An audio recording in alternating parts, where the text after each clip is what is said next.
শেষ দিনে আসছি। এই যে মোটামুটি বহু জিনিস কিনছি বাচ্চাদের জন্য, খেলনা, পুতুল। এই মেলায় পর্যাপ্ত পরিমাণ লোক আসছে, জিনিসপত্র দাম মোটামুটি আছে আজকে একটু কম, অন্য দিনের তুলনায় আজকে ছাড়, সব জিনিসেই ছাড় দিছে। হ্যাঁ,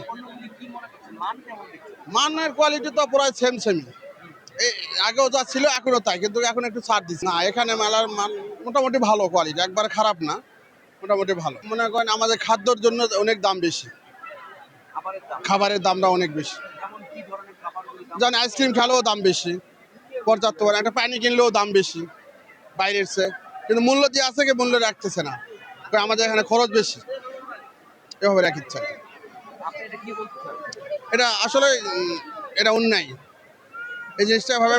পানির দাম বেশি, আইসক্রিম দাম বেশি কেন, বিরিয়ানির দাম বেশি, এখানে এখানে স্টল তো মনে যা ওরা ব্যবসা করার জন্য নিচ্ছে, কিন্তু এরা রেটের চেয়ে বেশি নিতে পারে না। এই শেষ দিন, শেষ দিন, হ্যাঁ।